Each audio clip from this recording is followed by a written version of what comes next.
Hi all, welcomes to Navya's vlog. ಬನ್ನಿ ನಾವು ರಾಗಿ ಶಾವಿಗೆ ಮಾಡೋದು ಹೇಗೆ ಅಂತ ನೋಡೋಣ. ಮೊದಲನೇದಾಗಿ ನಾವು ಅದಕ್ಕೆ ಕಡಲೆ ಹಿಟ್ಟನ್ನು ಪ್ರಿಪೇರ್ ಮಾಡ್ಕೊಳ್ಳೋಣ. ಸೊ ಮಿಕ್ಸಿಗೆ ಕಡಲೆ ಮತ್ತು ಏಲಕ್ಕಿ ಹಾಕಿ ಫೈನ್ ಪೌಡರ್ಡ್ ಗ್ರೈಂಡ್ ಮಾಡಿದ್ದೀನಿ. ಸೊ ಇದು ಒಂದು ಆಯಿತು. ನೆಕ್ಸ್ಟ್ ಪ್ರೊಸೀಜರ್ ಬಂದು ನಾವು ಪಾನಕ ಮಾಡ್ಕೋಬೇಕು. ಸೊ ಅದಕ್ಕೆ ಪಾತ್ರೆಯಲ್ಲಿ ನೀರು ಹಾಕಿ ಬೆಲ್ಲನ ಹಾಕಿ ಕುದಿಸೋಣ ಚೆನ್ನಾಗಿ. ಸೊ ನಾನು 2 ಲೋಟ ನೀರು ಹಾಕಿದ್ದೀನಿ. ಅದಕ್ಕೆ 1 ಕಪ್ಪಷ್ಟು ನಾನು ಬೆಲ್ಲ ಹಾಕಿ ಅದನ್ನು ಸ್ವಲ್ಪ ತೆಳುವಾಗೇ ನಾವು ಅದನ್ನ ಪಾಕ ಮಾಡ್ಕೊಳ್ಳೋಣ. ಅದಕ್ಕೆ ತೆಂಗಿನಕಾಯಿ ಹಾಲು ಅಂತಲೂ ಕರಿಬೋದು ನಾವು. ಸೊ ತೆಂಗಿನಕಾಯಿನ ಹೊಡಿತಾ ಇದ್ದೀನಿ. ಸೊ ಒಂದು ಅರ್ಧ ತೆಂಗಿನ ಚಿಪ್ಪು ಹಾಕ್ಕೊಂಡಿದ್ದೀನಿ ನಾನು. ಅರ್ಧನ ಸ್ವಲ್ಪ ತೆಗೆದ್ಬಿಟ್ಟು ಈ ಥರ ನಾನು ಗ್ರೈಂಡೇ ಮಾಡ್ಕೊಂಡಿದ್ದೀನಿ, ತುರಿದಿಲ್ಲ.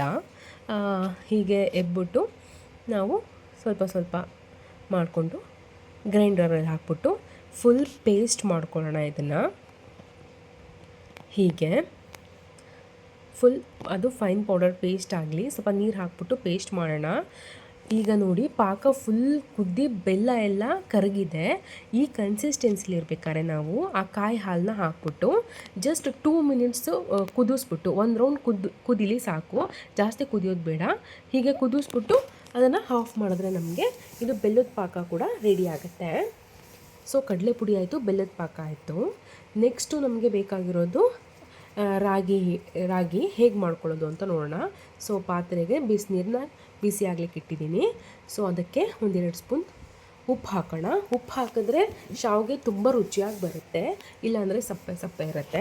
ಅದಕ್ಕೆ ಉಪ್ಪು ಹಾಕಿ ಸೊ ನೀರು ಹಾಕಿದ್ದೀನಿ. ನೆಕ್ಸ್ಟು ಅದು ಕುದಿ ಬಂದಮೇಲೆ ಹಿಟ್ಟು ಹಾಕೋಣ, ರಾಗಿ ಹಿಟ್ಟು. ಅದು ಬಿಳಿ ರಾಗಿ ಹಿಟ್ಟು ನೋಡಿ.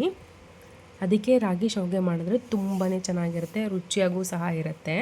ಸೊ ನಾನು ಪ್ರತಿ ವರ್ಷ ಸಹ ಬಿಳಿ ರಾಗಿ ತಂದಾಗ ಈ ಥರ ಶಾವಿಗೆ ಮಾಡ್ತಾನೇ ಇರ್ತೀವಿ ನೋಡಿ. ಹಾಕಿ ಇದು ಸ್ವಲ್ಪ ಹೊತ್ತು ಕುದಿಲಿಕ್ಕೆ ಬಿಟ್ಟ ನಂತರ ನಾನು ಈ ಥರ ಮಿಕ್ಸ್ ಮಾಡ್ಕೊತಾ ಇದ್ದೀನಿ. ಚೆನ್ನಾಗಿ ಮಿಕ್ಸ್ ಮಾಡಬೇಕು, ಇಲ್ಲಾಂದರೆ ಗಂಟಾಗುತ್ತೆ. ಗಂಟಾದರೆ ಶಾವಿಗೆನ ನಾವು ಒತ್ತಲಿಕ್ಕೆ ಸಾಧ್ಯನೇ ಇಲ್ಲ, ತುಂಬ ಹಿಂಸೆ ಆಗುತ್ತೆ.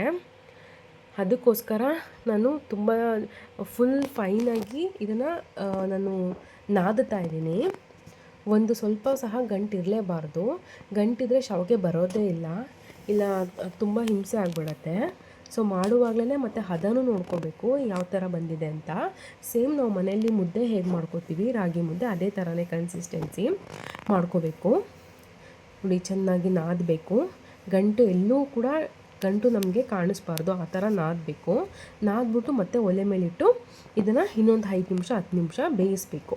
ಸೊ ಅದು ಸ್ಟೀಮಲ್ಲೇ ಬೇಯಬೇಕು, ಗಂಟು ಬರಬಾರ್ದು ಮತ್ತು ತುಂಬ ಮೆತ್ತಗಿರಬಾರ್ದು ನೋಡಿ. ಈ ಥರ ತೊಗೊಂಡ್ರೆ ಈ ಥರ ಇರಬೇಕು, ಕೈಗೆ ಅಂಟಬಾರ್ದು.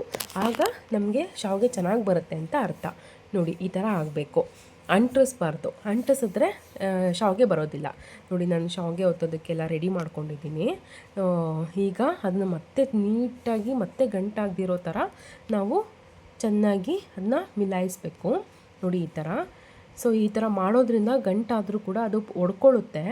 ಮತ್ತು ಆಲ್ಮೋಸ್ಟ್ 90% ನಾವು ಗಂಟು ಆಗದಿರೋ ಥರ ಮೊದಲೇ ಇದನ್ನು ಮಿಕ್ಸ್ ಮಾಡ್ಕೊಳ್ಳೋದು ತುಂಬಾ ಬೆಸ್ಟು. ಇಲ್ಲಾಂದರೆ ಇದರಲ್ಲಿ ಒತ್ತಲಿಕ್ಕೆ ತುಂಬಾ ಕಷ್ಟ ಆಗುತ್ತೆ.